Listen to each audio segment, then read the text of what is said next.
So the next topic is environmental topics influence the buyers. We are discussing about emerging trends in e-commerce. So this is also a change that we can notice about the decade, है ना? So that is environmental topics influence buyers. So 50% of digital consumers have stated that environmental concern impact their purchasing decision. It is extracted from global web index 2018। पहले के time में आप देखिए तो हम लोग एनवायरनमेंट के लिए उतने ज़्यादा एक तरीके से कंसर्न नहीं थे, ठीक है। अभी क्योटो प्रोटोकॉल आने के बाद, क्योटो प्रोटोकॉल पता है ना आप लोगों को, जब ओजोन लेयर डिप्लेशन हुआ, डिप्लेशन होने के बाद क्योटो प्रोटोकॉल सारे देशों ने इनमें जो है इस ट्रीटी में साइन किया, ठीक है। और उसके बाद ट्रीटी को अब सभी लोग अडॉप्ट कर रहे हैं। अभी मैंने आपको भूटान का भी एग्जांपल दिया था जो कि नेगेटिव कार्बन कंट्री है, ठीक है। तो वहाँ पर एनवायरमेंटल जो कंसर्न है वो इतना ज़्यादा है कि उन्होंने इतने ज़्यादा पेड़ लगाए पिछले डिकेड में कि अब वो एक अच्छा टूरिस्ट डेस्टिनेशन बन करके उभरे हैं, ठीक है। दो तीन चीज़ें हैं जो हमें उनसे सीखनी चाहिए। एक तो वो हैप्पीनेस इंडेक्स पर काम करते हैं, दूसरा उन्होंने जो एनवायरनमेंट के लिए अपना कंसर्न दिखाया है और अपने जो कंट्री है उसको उन्होंने निगेटिव कार्बन कंट्री बना लिया, ठीक है। हर एक आदमी इतना डेडिकेटेड है तो इसको टोटल क्वालिटी मैनेजमेंट भी बोल सकते हैं कि जब तक आप टोटलिटी इन्वॉल्व नहीं होगी, हर एक पर्सन इसके लिए इन्वॉल्व नहीं होगा, तब तक ऐसा पॉसिबल नहीं है। यहाँ पर भी इंडिया में भी आपको कुछ एग्जांपल देखने को मिलते हैं। जैसे अभी एक कोई पर्सन था जिसको अभी अवार्ड भी मिला था, उनका था कि उन्होंने कई सारे नीम के पेड़ लगाए थे, ठीक है। और इसी तरह से कुछ लोग हैं जो कि एनवायरनमेंट के लिए काफ़ी कंसर्न हैं और ऐसे लोग सोसाइटी में अपना कंट्रीब्यूशन भी दे रहे हैं। लेकिन कुछ लोगों के सोचने से ऐसा नहीं होगा, है ना? जब तक कि सब लोग ऐसा ना सोचें। और ये कल्चर में कैसे आ सकता है? एजुकेशन के थ्रू ही आ सकता है। तो अभी देखिए, अब आजकल एनवायरनमेंट के प्रति जो थोड़ा-सा सेंसिटिविटी है वो हमारी बढ़ी है, ठीक है। हम जो है ये प्लांटेशन और even green supply chain, green marketing और इन सब पर बात करने लगे हैं। ग्रीन प्रोडक्ट्स हम डेवलप करने लगे हैं जो कि इको फ्रेंडली हों, ठीक है। So that is saying about this means 50% of digital consumers have stated that environmental concerns impact their purchasing decision, means they are thinking about the environmental friendly products, ठीक है। तो ऐसा 50% लोग सोचते हैं और ये रिसर्च की गई ग्लोबल वेब इंडेक्स 2018 द्वारा, और उन्होंने ये रिसर्च निकाल करके ये रिसर्च का जो आउटकम है वो हमारे सामने प्रेजेंट किया, ठीक है। तो चलिए इस रिसर्च पर अब हम आगे बात करते हैं। तो the green consumerism is on the rise, the brands need to take action. Half of the digital consumers say that eco environmental concerns impact their purchasing decision, ठीक है। तो डिजिटल कंज्यूमर के ऊपर इन्होंने ये स्टडी की थी और उसके बेसिस पर ये निष्कर्ष निकाला कि जो 50% डिजिटल कंज्यूमर्स हैं वो ये कह रहे हैं कि वो environmental friendly, eco friendly products purchase करना प्रेफर करते हैं, ठीक है। तो e commerce businesses should strive for creating more sustainable practices. People are now becoming more conscious of the environment than ever before and for the right reasons। अच्छा, लोगों का concern इस तरफ क्यों बढ़ा है? अब आप देखिए, अब हमें उसके इम्प्लीकेशंस नज़र आने लगे हैं। जो ग्लोबल वार्मिंग के इम्पैक्ट हैं वो अब हमें नज़र आने लगे हैं, जो ओजोन लेयर डिप्लेशन के इम्पैक्ट हैं वो अब हमें नज़र आने लगे हैं, ठीक है। अचानक किसी जगह पर ड्रॉट या फ्लड या सुनामी और इस तरीके के जो मतलब नेचर एक तरीके से हमें अब रिवर्ट कर रही है ना, जो भी हमने उसके साथ किया है, ठीक है। तो अब हम उसके लिए थोड़ा सा ज़्यादा सतर्क हो गए, ठीक है। तो people are now becoming more conscious of the environment then ever before, पहले से जो है, क्योंकि पहले उसके कॉन्सिक्वेंसेज आपको नहीं पता थे, इम्प्लीकेशंस नहीं पता थे। अब आप जो है उसे लाइव देख रहे हैं, फील कर रहे हैं, तो अब आप उसके लिए कंसर्न शो कर रहे हैं, ठीक है। तो and for the right reasons, ठीक है। Online businesses need to step in and make sure that their practices are environmentally friendly. तो आजकल जो ऑनलाइन बिजनेसेस हैं, ठीक है, वो भी क्या कर रहे हैं, जैसा अब जो बिजनेसेस हैं वो किसके हिसाब से रन करते हैं, कंज्यूमर सेंट्रिक होते हैं, कस्टमर ओरिएंटेड होते हैं, ठीक है। तो जब कस्टमर कंसर्न दिखा रहा है कि मैं इको फ्रेंडली प्रोडक्ट ही लूंगा, तो फिर बिजनेसेस को भी उसके लिए काम करना पड़ता है, ठीक है। तो need to step in and make sure that their practices are environmental friendly. This includes practices of sourcing product from fair trade organisation to help create a greener e commerce environment. ठीक है, तो ये जो practices है ये क्या कर रही है, ग्रीनर ई कॉमर्स एनवायरनमेंट को प्रमोट कर रही है। ठीक है, millennials are paving the way forward to greener consumerism habits. ठीक है, अब ये जो 21वीं सहस्त्राब्दी है आपकी, है ना, 21वीं सदी है, ये किसके लिए है आपकी, ग्रीनर कंज्यूमर हैबिट्स के लिए है। Whether it's free range meat और vegan skin care product, there is an increase demand for taking care of our environment. ठीक है, तो ये जो आजकल आपके प्रोडक्ट हैं वो इको फ्रेंडली क्यों होते जा रहे हैं, रीजन यही है क्योंकि कंज्यूमर जो है अब इको फ्रेंडली प्रोडक्ट्स परचेज करने लगा है। ठीक है, तो उसको प्रेफर करने लगा है, भले ही वो कॉस्टली हों लेकिन उसके बावजूद भी वो उनको प्रेफर करते हैं जो इको फ्रेंडली प्रोडक्ट्स होते हैं। ठीक है, एनवायरनमेंट के लिए हैजार्डस नहीं है। ठीक है, कंज्यूम जैसे अभी आप देखिए सीएनजी व्हीकल की डिमांड अब बढ़ गई है। ठीक है, पेट्रोल और डीजल की डिमांड कम हो गई है। क्यों कम हो गई है, क्योंकि लोग इसके प्रति ज़्यादा कंसर्न है। इवन आगे आने वाले टाइम में हाइड्रोजन से ऑपरेट होने वाले व्हीकल्स, या आप देखिए जो इलेक्ट्रिक व्हीकल हैं, ठीक है, तो इनकी भी डिमांड आगे आने वाले टाइम में बढ़ जाएगी। क्यों बढ़ जाएगी, just because of this environment. ठीक है, लोग भी उसमें कंट्रीब्यूट करना चाहते हैं लेकिन अल्टीमेटली वो जो ऑप्शन है वो थोड़ा सा चीपर भी होना चाहिए, है ना। तो अब ईवी में आप देखिए जो व्हीकल है आपके लगभग 2.5 टाइम्स ज़्यादा महंगे हैं, लेकिन इसके बावजूद भी कंज्यूमर उनको परचेज कर रहे हैं। ठीक है, जो आप देखिए पेट्रोल और डीजल के जो व्हीकल हैं उनके मुकाबले अगर आप सेम वैगन आर की ही कॉस्ट देखेंगे तो वो लगभग 10 लाख के आसपास, 10 लाख से ऊपर की पड़ती है। ठीक है, लेकिन उसके बाद भी लोग उसको परचेज कर रहे हैं। और भी जो ब्रांड है, ठीक है, टाटा ने भी अभी जो नेक्सॉन ब्रांड है उसमें उन्होंने अभी ये इलेक्ट्रिक व्हीकल लॉन्च किया है। और भी बहुत सारे आपको प्रोडक्ट इस समय मार्केट में अवेलेबल हैं। ठीक है, तो वो इको फ्रेंडली प्रोडक्ट की तरफ मूव कर रहे हैं। Consumers feel more responsible for the planet.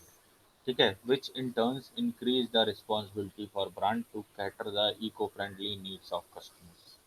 ठीक है, तो consumer are more responsible for planet, तो इसकी वजह से आप देखिए तो ब्रांड्स भी मूव कर रहे हैं इको फ्रेंडली प्रैक्टिसेस की तरफ, इको फ्रेंडली प्रोडक्ट प्रोवाइड करने की तरफ, ग्रीन प्रोडक्ट्स को के कॉन्सेप्ट को इनकॉर्पोरेट करने के लिए, green marketing, green supply chain, ठीक है, इन कॉन्सेप्ट्स को अप्लाई करने के लिए। तो this is all about the trend in this area. Okay, is it clear, कोई डाउट है यहाँ पर? Next is role of artificial intelligence. ठीक है, मैंने आपको पिछली क्लास में भी बताया था कि आर्टिफिशियल इंटेलिजेंस के साथ साथ मशीन लर्निंग और डीप लर्निंग का कॉन्सेप्ट भी बढ़ा है आज के टाइम में। ठीक है, तो global retailer spending on artificial intelligence will reach $7.3 billion per annum by 2022, up from an estimated $2 billion in 2018। तो आप देखिए जो एस्टिमेशन था पहले 2018 में, है ना, वो $2 बिलियन था, और अब 2022 तक ये एक्सपेक्ट कर रहे हैं कि $7.3 बिलियन हो जाएगा। ठीक है, जो रिटेलर्स की स्पेंडिंग है in the field of AI. ठीक है, तो that is extracted from business wire 2018, इनकी रिपोर्ट से ये पता चला। So the prevalence of artificial intelligence and machine learning will increase as retailers target new ways to enhance the personalization and improve the customer services, which is why all online businesses should invest in this development। आपको मैंने AI का application बताया था इस field में, क्या कहते हैं, एग्रीकल्चर के सेक्टर में। इसी तरह से अब आजकल एआई का एप्लीकेशन हर एक फील्ड में हो रहा है, हेल्थ केयर के सेक्टर में हो रहा है, ठीक है, आपका ये रिटेल में हो रहा है। ठीक है, तो हर एक फील्ड में एआई का इम्प्लीकेशन है, और इसके साथ साथ एआई के साथ साथ मशीन लर्निंग और डीप लर्निंग का कॉन्सेप्ट भी इन्वॉल्व करते हैं। मशीन लर्निंग क्या होता है कि जो भी आपने मशीन लगा रखी है, ठीक है, वो उसको आपको मशीन ऑटोमेटिकली लर्न कर रही है। मीन्स किस तरीके से, उस अपने पास्ट एक्सपीरियंस के बेसिस पे आपने 30 साल का डेटा उसमें मशीन में इंसर्ट कर दिया। ठीक है, लास्ट 30 ईयर्स के ट्रेंड को आपने जो है उसमें इनकॉर्पोरेट कर दिया। उसके बाद आप देखेंगे कि हाँ, जब आप मतलब आगे के लिए आपको उसको कुछ बताना नहीं पड़ेगा। वो 30 साल का डेटा प्लस जो अभी करंट का डेटा है उसको वो अपने आप ही एनालाइज करके और इनकॉर्पोरेट कर लेगा। ठीक है, और डीप लर्निंग में क्या है कि आपको इवन जैसे होता है ना कि अब कस्टमर आप देखिए इंडिया में डाइवर्सिटी बहुत ज़्यादा है। ठीक है, जो लोगों का डायलेक्ट है वो कुछ किलोमीटर्स में ही जा करके चेंज हो जाता है, बोलने का तरीका, बोली है ना, बातचीत का तरीका वो चेंज हो जाता है। ठीक है, अब डीप लर्निंग में क्या है, वो सब भी करना पॉसिबल है कि आप किसी भी लैंग्वेज में बोलें, वो उसको सेंस करके इंग्लिश में कन्वर्ट करके उसके बाद वैसे ही इंस्ट्रक्शन दे करके और उसको कन्वर्ट करके अल्टीमेटली फिर आपको आउटपुट आप ही की लैंग्वेज में देगा। ठीक है, तो ऐसा भी आगे आने वाले टाइम में पॉसिबल हो पाएगा। ठीक है, by incorporating deep learning in this artificial intelligence. ठीक है, तो दैट विल पॉसिबल, तो the prevalence of artificial intelligence in and machine learning will increase as retailers target new ways to enhance the personalisation. अब ये सब practices क्यों adopt हो रहे हैं? Just because of giving means personalise experience to the customer. Personalise क्या है, देखिए अब हर एक कस्टमर की जो डिमांड होती है, नीड होती है, वो अलग अलग होती है। ठीक है, आप कार परचेज करना चाहते हैं किसी डिफरेंट पर्सपेक्टिव से, आपका जो बच्चा है, बेटा है, वो कार परचेज करना चाहेगा कुछ डिफरेंट पर्सपेक्टिव से। ठीक है, आपके जो फादर हैं वो अगर परचेज करना चाहेंगे तो वो डिफरेंट पर्सपेक्टिव से परचेज करना चाहेंगे। ठीक है, तो अब लोगों के जो परसेप्शन है और जो पर्सपेक्टिव है वो अलग अलग हैं, तो उसके हिसाब से अगर उन्हें पर्सनलाइज एक्सपीरियंस दिया जाए तो वो ज़्यादा बेहतर रहेगा। अब पर्सनलाइजेशन में एक तरीके से जैसे कस्टमाइजेशन मैंने आपको बताया था, कस्टमाइजेशन बिल्कुल इंडिविजुअल लेवल पर कर पाना तो पॉसिबल नहीं है। ठीक है, तो कंपनीज क्या प्रेफर करती हैं, मास कस्टमाइजेशन। मास कस्टमाइजेशन क्या होता है कि एक पर्टिकुलर एरिया के, एक पर्टिकुलर टेरिटरी के लोगों को की नीड को समझते हुए उनके कॉमन फैक्टर एक्सट्रैक्ट करके और उसमें से उससे रिलेटेड प्रोडक्ट बना करके और उसका डेमो आप देखिए। अब आजकल देखिए तो प्रोडक्ट का आप 360 डिग्री व्यू देख पाते हैं ऑनलाइन, है ना। आपका मोबाइल है, आपको मोबाइल परचेज करना है तो उसका 360 डिग्री व्यू आपने रोटेट करके देख लिया भाई, पीछे से कैसा दिखता है, आगे से कैसा दिखता है, साइड से व्यू कैसा आएगा। ठीक है, स्लीक डिजाइन है या नहीं है, ठीक है, कैमरे कितने हैं इसमें, किस किस तरीके से फंक्शन करते हैं, ऑपरेट करते हैं। ठीक है, ऑगमेंटेड रियलिटी भी इस फील्ड में आ गया है। उससे आप जो है, जैसे मैंने कल आपको बताया था कि कोई सोफा है या बेड है अगर आप परचेज कर रहे हैं तो आप अपने घर पे उसको जो है सेट करके देख सकते हैं कि वो कैसा लगेगा।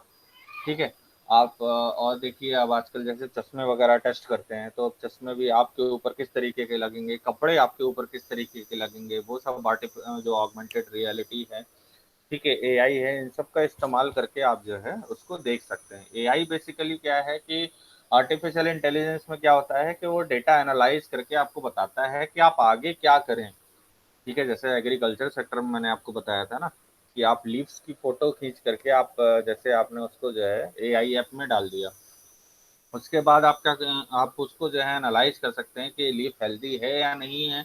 आगे आने वाले 2 हफ्तों में, 3 हफ्तों में, 1 महीने में इसमें कोई ऐसा कोई डिसीज वगैरह तो नहीं है, जो इसमें ऐसा कोई पैटर्न तो नहीं मिल रहा है। ठीक है, तो वो सब आप एनालाइज कर सकते हैं, कब कितनी पेस्टिसाइड मुझे जो है वहाँ पर डालनी है, कितने फर्टिलाइजर्स मुझे वहाँ पर डालने हैं।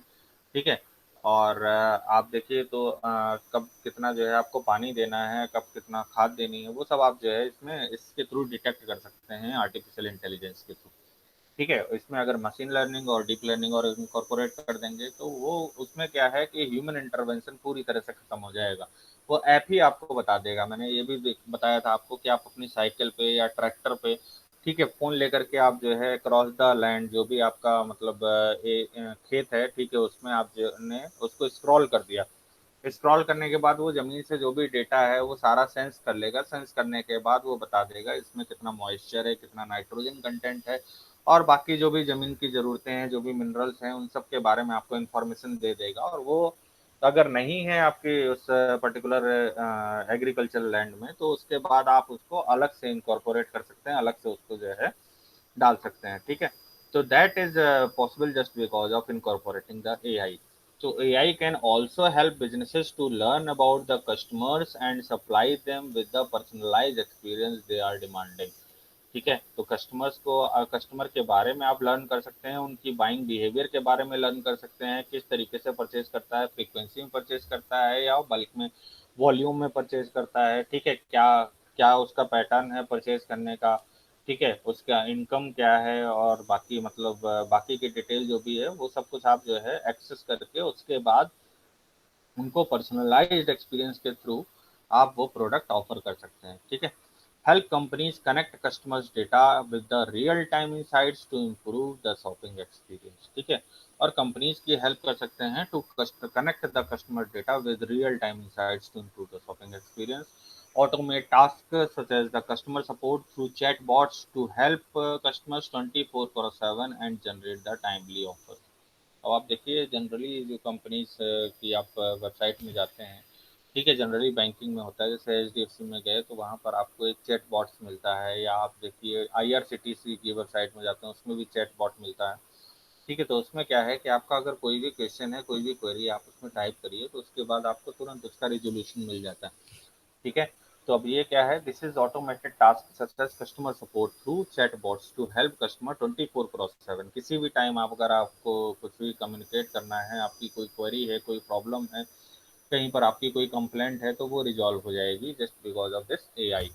Optimised pricing and discounting and demand forecasting, मैंने आपको बताया था जैसे एग्रीकल्चर सेक्टर में अभी जैसे साउथ इंडिया में हो रहा है, ठीक है, मुंबई वगैरह में तो 50 से ज़्यादा कमोडिटीज़ की प्राइसिंग जो है वो आप एआई के थ्रू कंट्रोल कर रहे हैं, ऑप्टिमाइज कर रहे हैं। ठीक है, तो एआई के थ्रू आप उनको जो है, जो किसान हैं उनको उनकी सही प्राइस दिलवा पा रहे हैं, तो that may be possible just because of AI. तो इसी तरीके से आप कॉमर्स की फील्ड में भी देखें तो यहाँ पर क्या होगा, जो प्राइस की ऑप्टिमाइजेशन है वो आप कर सकते हैं, डिस्काउंटिंग आप इसके थ्रू गवर्न कर सकते हैं, डिमांड फोरकास्टिंग आप इसके थ्रू एक्सेस कर सकते हैं, कितनी डिमांड आएगी जिससे कि आप उतना ही प्रोडक्ट बनाएं और आप इकोनॉमीज ऑफ स्केल को अटेन कर सकें। तो that is possible just because of AI, तो you can incorporate it also. ठीक है, तो इसका आप देखिए तो रोल भी बढ़ रहा है आर्टिफिशियल इंटेलिजेंस का in e commerce. Is it clear? कोई डाउट है यहाँ तक? No sir.